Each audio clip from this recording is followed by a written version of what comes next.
Hi, இந்த வீடியோவில் full and full செடிக்கு எந்த மாதிரி உரம் கொடுக்கணும், எப்படி கொடுக்கணும் அப்படிங்கிறத நான் உங்கள்கிட்ட சொல்ல போகிறேன். ஸோ மாட்டு சாணம் உரம் இதில் மாட்டு சாணம் இருக்குது, ஆட்டு புழுக்கம் இருக்குது, வைக்கோல் இருக்குது. எல்லாமே நல்லா காஞ்சி போனது தான். ஸோ நம்ம காஞ்சி போன மாட்டு சாணம் அந்த மாதிரி தான் நம்ம கொடுக்கணும். ஃப்ரெஷ்ஷாக நீங்கள் கொடுக்கக்கூடாது. நல்லா காஞ்சிருக்கா அப்படின்னு நீங்கள் பார்த்துட்டு அதுக்கப்புறம் கொடுக்கணும். இது நம்ம 10 டேஸ்க்கு ஒன்ஸ் கொடுத்துக்கலாம்.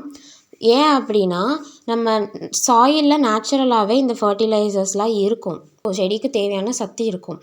அது என்னாகும் அப்படின்னா, செடி அந்த சத்தெல்லாம் உறிஞ்சிரும். ஸோ அடுத்து அதுக்கு சத்து கொடுக்கறதுக்கு சாயிலில் எனர்ஜி இருக்காது. ஸோ அதனால் நம்ம இந்த மாதிரி எக்ஸ்டர்னலாக ஏதாச்சும் ஒரு ஃபர்டிலைசர் அதுக்கு கொடுக்கணும்.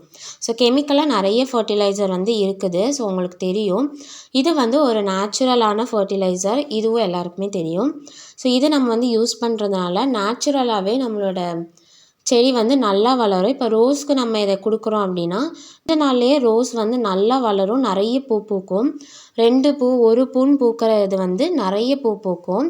உங்களுக்கு செடியே வளராமல் இருக்குது ரொம்ப நாளாக அப்படின்னா, நீங்கள் இந்த இதை கொடுக்கணும். இதை நம்ம எப்படி கொடுக்கணும் அப்படின்னா, ஜஸ்ட்டு மேலே போடலாம்.